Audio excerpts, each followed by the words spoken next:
ಎಲ್ಲರಿಗೂ ನಮಸ್ತೆ. ತಮ್ಮೆಲ್ಲರಿಗೂ ಬೃಂದಾವನ ಬೆಳಕು ಯೂಟ್ಯೂಬ್ ಚಾನಲ್ಗೆ ಆತ್ಮೀಯವಾದಂಥ ಸ್ವಾಗತ. ಇವತ್ತು ನಾನು ನಿಮಗೆ ಕೊಡ್ತಾ ಇರ್ತಕ್ಕಂಥ ನಂಬರ್, ಏಂಜಲ್ ನಂಬರ್ ಬಂದುಬಿಟ್ಟು ಶುಕ್ರನಿಗೆ ಸಂಬಂಧಪಟ್ಟದ್ದು. ಶುಕ್ರ ಅಂದಾಗಲೇ ನಿಮಗೆ ಗೊತ್ತಿರುತ್ತೆ, ಶುಕ್ರ ನಮ್ಮ ಜಾತಕದಲ್ಲಿ ಗಟ್ಟಿಯಾಗಿದ್ದರೆ ನಮಗೆ ಲಕ್ಸುರಿ ಲೈಫ್ ಅನ್ನೋಂಥದ್ದು ಸಿಗ್ತಾ ಹೋಗುತ್ತೆ. ಹಾಗಾಗಿ ಶುಕ್ರನ ನಂಬರ್ ನಾವು ಯಾವ ರೀತಿ ಯೂಸ್ ಮಾಡಬೇಕು, ಹಾಗೆ ಯಾವ ನಂಬರನ್ನು ಎಲ್ಲಿ ಬರೆದಿಡಬೇಕು, ಯಾವ ದಿನ ಮತ್ತು ಯಾವ ಟೈಮ್ಗೆ ಬರೀಬೇಕು, ಇದೆಲ್ಲವನ್ನು ನಾನು ನಿಮಗೆ ಡೀಟೇಲಾಗಿ ಈ ಒಂದು ವಿಡಿಯೋದಲ್ಲಿ ತಿಳಿಸ್ತಾ ಹೋಗ್ತೀನಿ. ಎಲ್ಲೂ ಕೂಡ ಸ್ಕಿಪ್ ಮಾಡದೆ ನೋಡಿ. ಯಾರೆಲ್ಲ ಇನ್ನು ನನ್ನ ಚಾನಲನ್ನು ಸಬ್ಸ್ಕ್ರೈಬ್ ಮಾಡಿಲ್ಲ, ಸಬ್ಸ್ಕ್ರೈಬ್ ಮಾಡಿ ನನಗೆ ಸಪೋರ್ಟ್ ಮಾಡಿ. 1356 ಅಂತ ಏನಿದೆ, ಈ ನಂಬರು ಶುಕ್ರ ದೇವರಿಗೆ ಸಂಬಂಧಪಟ್ಟಿರುವಂತಹ ನಂಬರ್. ಈ ನಂಬರ್ ಹೇಗೆ ಸಂಬಂಧ ಅಂತ ನಿಮಗೆ ಅನ್ನಿಸ್ಬೋದು. 6 ಅನ್ನುವಂತಹದ್ದು ಶುಕ್ರನಿಗೆ ಸಂಬಂಧಪಟ್ಟಂತಹ ನಂಬರ್. ಇಲ್ಲಿ ಹೇಗೆ ಅಂತಂದರೆ 1 + 3 + 5 + 6, ನೀವು ಈ 4 ನಂಬರ್ಗಳನ್ನು ಆ್ಯಡ್ ಮಾಡಿದಾಗ ನಿಮಗೆ 6 ನಂಬರ್ ಬರುತ್ತೆ. ಈ 6 ನಂಬರ್ ತುಂಬ ಎಫೆಕ್ಟಿವ್ ಆಗಿ ವರ್ಕೌಟ್ ಆಗುತ್ತೆ. ಹಾಗಾಗಿ ಅಂದರೆ ಹೇಗೆ ಅಂತಂದರೆ ನೋಡಿ, 1 ಅಂತ ನಂಬರ್ ಇದೆಯಲ್ಲ, ಇದು ತುಂಬ ಶುಭದಾಯಕವಾದಂತಹ ನಂಬರ್. ಇದು ಆದಿತ್ಯನಿಗೆ ಹೋಲಿಸಲಾಗುತ್ತೆ.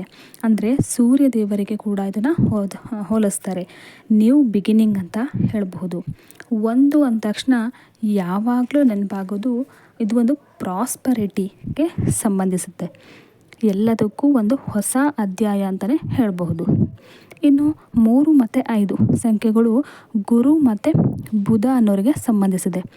ಇನ್ನು 6 ಅಗೇನ್ ಇನ್ನು ಶುಕ್ರದೇವರಿಗೆ ಸಂಬಂಧಪಟ್ಟಿದೆ ನಂಬರ್. ಹಾಗಾಗಿ 4 ನಂಬರ್ಗಳು ಆ್ಯಡ್ ಮಾಡಿದಾಗ ನಿಮಗೆ ಸಿಗುವಂತಹ ನಂಬರು 6. ಹಾಗಾಗಿ ಈ 6 ನಂಬರ್ ಏನಿದೆ, ಇದು ತಾಯಿ ಲಕ್ಷ್ಮೀ ದೇವಿಗೆ ಕೂಡ ತುಂಬ ಪ್ರಿಯವಾದಂತಹ ನಂಬರ್ ಆಗಿದೆ. ಈ ಒಂದು ನಂಬರ್ಗೆ ನೀವು ತುಂಬಾ ಶಕ್ತಿ ಇದೆ.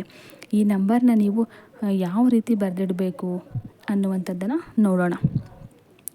ಮೊದಲನೇದಾಗಿ ನೀವು ಒಂದು ವೈಟ್ ಪೇಪರ್ ತೊಗೋಬೇಕು. ಪ್ಲೇನ್ ಆಗಿರಬೇಕು, ಲೈನ್ಸ್ ಇರಬಾರ್ದು.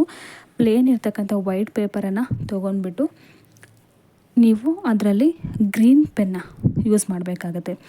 ಗ್ರೀನ್ ಪೆನ್ನನ್ನು ಯೂಸ್ ಮಾಡಿ ನಂಬರನ್ನು ಬರೀಬೇಕು. ಬಟ್ ನೀವು ಪೇಪರ್ ತಗೊಳ್ಳುವಾಗ ತುಂಬ ದೊಡ್ಡದು ಬೇಡ, ತುಂಬ ಚಿಕ್ಕದು ಬೇಡ. ನಿಮ್ಮ ಪರ್ಸಲ್ಲಿ ಅದನ್ನು ಫೋಲ್ಡ್ ಮಾಡಿ ಇಡಬೇಕಾಗತ್ತೆ. ಹಾಗಾಗಿ ನೀವು ನಿಮ್ಮ ಪರ್ಸ್ಗೆ ಒಳಗೆ ಇಡ್ತಕ್ಕಂಥ ಒಂದು ಪೇಪರ್ ಸೈಜ್ ಇದ್ದರೆ ಸಾಕು. ನೀವು ಗ್ರೀನ್ ಪೆನ್ನಲ್ಲಿ 1356 ಅಂತ ಈ ಒಂದು ಏಂಜಲ್ ನಂಬರನ್ನು ನೀವು ಬರಿಬೇಕು. ಬರೆಯುವಾಗ ನೀವು ಒಂದು ಮಂತ್ರವನ್ನು ಹೇಳಬೇಕು. ಯಾವುದು ಅಂದರೆ ಓಂ ಶುಂ ಶುಕ್ರಾಯ ನಮಃ, ಓಂ ಶುಂ ಶುಕ್ರಾಯ ನಮಃ. ಇದು ತುಂಬ ಪವರ್ಫುಲ್ ಮಂತ್ರ. ಹಾಗೆಯೇ ನಿಮ್ಮ ಆರೋಗ್ಯಕ್ಕೆ, ನಿಮ್ಮ ದುಡ್ಡಿಗೆ ಕೂಡ ತುಂಬಾ ಎಫೆಕ್ಟಿವ್ ಆಗಿ ಕೆಲಸವನ್ನು ಮಾಡುತ್ತೆ. ಬರೆಯುವಾಗ ನೀವು ಹೇಳ್ಕೋಬೇಕು. ಅಷ್ಟೇ ಅಲ್ಲ, ಎವರಿ ಫ್ರೈಡೇಸ್ ನೀವು 108 ಬಾರಿ ನೀವು ಈ ಮಂತ್ರವನ್ನು ಹೇಳೋದ್ರಿಂದ ತುಂಬಾ ಶುಭ ಫಲಿತಾಂಶ ಅನ್ನೋದು ಸಿಗುತ್ತೆ. ಹಣಕಾಸಿನಲ್ಲಿ ಕೂಡ ಬೆಳವಣಿಗೆನ ಹೊಂದುತ್ತೀರ. ಬೆಳಗ್ಗೆ ಅಥವಾ ಸಾಯಂಕಾಲ ನೀವು ಹೇಳ್ಕೋಬಹುದು. ನೀವು ಸ್ಟಾರ್ಟ್ ಮಾಡ್ತೀರಾ ಅಂದರೆ ಬೆಳಗ್ಗೆ ಹೊತ್ತು ಚಾಂಟ್ ಮಾಡ್ಬೋದು, ಇಲ್ಲ ಈವ್ನಿಂಗ್ ಟೈಮ್ ಕೂಡ ನೀವು ಮಾಡ್ಬೋದು. ಅಷ್ಟೇ ದಿನ ಮಾಡಬೇಕು, ಇಷ್ಟೇ ದಿನ ಮಾಡಬೇಕು ಅಂತ ಏನಿಲ್ಲ. ಎವ್ರಿ ಫ್ರೈಡೇಸ್ ನೀವು ಮಾಡ್ತಾ ಹೋದರೆ ತುಂಬಾ ಒಳ್ಳೆ ರಿಸಲ್ಟ್ ನಿಮಗೆ ಸಿಗುತ್ತೆ. ಶುಕ್ರವಾರ ತುಂಬ ಪವರ್ಫುಲ್ ಇರುತ್ತೆ. ಹಾಗಾಗಿ ನೀವು ಫ್ರೈಡೇಸ್ ನೀವು 108 ಬಾರಿ ನೀವು ಹೇಳೋದ್ರಿಂದ ಕಂಟಿನ್ಯೂ ಆಗಿ ತುಂಬ ಒಳ್ಳೆಯ ರಿಸಲ್ಟನ್ನು ನೀವು ಪಡ್ಕೋಬಹುದು. ಬೇಕಾದರೆ ನೀವು ಟೆಸ್ಟ್ ಮಾಡಿ ಕೂಡ ನೋಡಬಹುದು. ಬಿಕಾಸ್ ಈ ಮಂತ್ರಕ್ಕೆ ಅಷ್ಟೊಂದು ಶಕ್ತಿ ಅನ್ನೋದು ಇದೆ. ಹೆಣ್ಮಕ್ಳು ಈ ಗಂಡನಿಗೋಸ್ಕರ ಅಥವಾ ಕೆಲಸಕ್ಕಾಗಿ ಅಥವಾ ಒಂದು ಸಕ್ಸಸ್ ಸಿಗಲಿ, ಸಾಲಗಳೇನಾದರೂ ಇದ್ದರೆ ತೀರಲಿ, ಈ ಥರ ಒಂದು ಬೇಡಿಕೆಯನ್ನು ಇಟ್ಕೊಂಡ್ಬಿಟ್ಟು ನೀವು ಹೇಳ್ತಾ ಹೋದರೆ ತುಂಬಾ ಒಳ್ಳೆ ರಿಸಲ್ಟು ಪಡ್ಕೋಬೋದು. ಇದು ಸ್ವಲ್ಪ ಜಾಸ್ತಿ ಎಫೆಕ್ಟ್ ಕೊಡುತ್ತೆ ಹೆಣ್ಮಕ್ಳಿಗೆ. ಮನಸ್ಸು ಕಾನ್ಸಂಟ್ರೇಟ್ ಮಾಡಿಬಿಟ್ಟು ಭಕ್ತಿಯಿಂದ ಮಾಡಿದರೆ ಯಶಸ್ಸು ಖಂಡಿತ ಸಿಗುತ್ತೆ. ನಂಬಿಕೆ ಅನ್ನೋದು ಬಹಳನೇ ಮುಖ್ಯ. ಪೇಪರಲ್ಲಿ ನೀವು ಈ ಮಂತ್ರವನ್ನು ಬರೆಯುವಾಗ 11 ಟೈಮ್ಸ್ ಹೇಳಬೇಕು. ನೀವು ಫ್ರೈಡೇಸ್ ಮಾಡ್ತಾ ಹೋದರೆ ಎವ್ರಿ ಫ್ರೈಡೇಸ್ ನೀವು ಹೇಳ್ತೀರಾ ಅಂದರೆ 108 ಬಾರಿ ಹೇಳ್ಬೋದು. ನೀವೀಗ ನಾನು ಹೇಳೋ ಪ್ರಕಾರ ಒಂದು ಪೇಪರಲ್ಲಿ ಗ್ರೀನ್ ಪೆನ್ನಲ್ಲಿ ನಂಬರ್ ಬರೆಯುವಾಗ 11 ಬಾರಿ ಹೇಳಿದರೆ ಸಾಕು.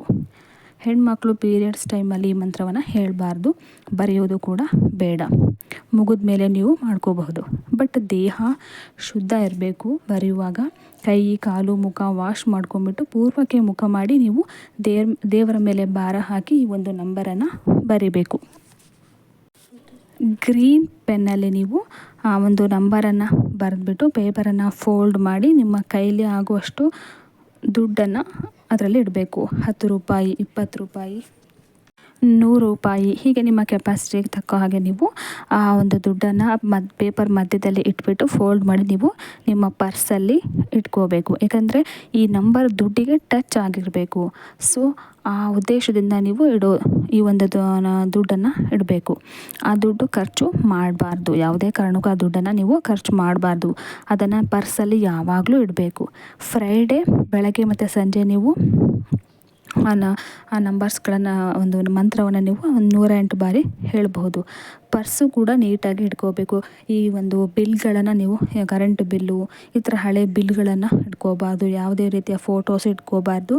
ಅಥವಾ ದೇವಸ್ಥಾನದಲ್ಲಿ ತಂದಿರ್ತಕ್ಕಂಥ ಕುಂಕುಮಗಳನ್ನು ಕೂಡ ಹಾಗೆ ಇಟ್ಟಿರ್ತೀರ, ಅವುಗಳನ್ನೆಲ್ಲ ಮಾಡಬಾರ್ದು. ದೇವ್ರ ಮನೆಯಲ್ಲಿ ಮಾತ್ರ ಕುಂಕುಮವನ್ನು ಇಟ್ಕೋಬೇಕು.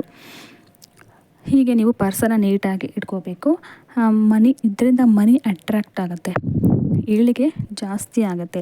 ಈ ಒಂದು ಟೆಕ್ನಿಕನ್ನು ಮಾಡಿ ನೀವು ರಿಸಲ್ಟನ್ನು ನೀವೇ ಹೇಳ್ತೀರ 100% ನಿಮಗೆ ರಿಸಲ್ಟು ಸಿಗುತ್ತೆ. ಆ ದೇವರು ನಿಮಗೆ ಒಳ್ಳೇದು ಮಾಡಲಿ, ನಿಮ್ಮ ಇಷ್ಟಾರ್ಥ ಸಿದ್ಧಿಸಲಿ ಅಂತ ಹೇಳ್ತಾ ಈ ಒಂದು ವಿಡಿಯೋನ ನಾನು ಎಂಡ್ ಮಾಡ್ತಾ ಇದ್ದೀನಿ.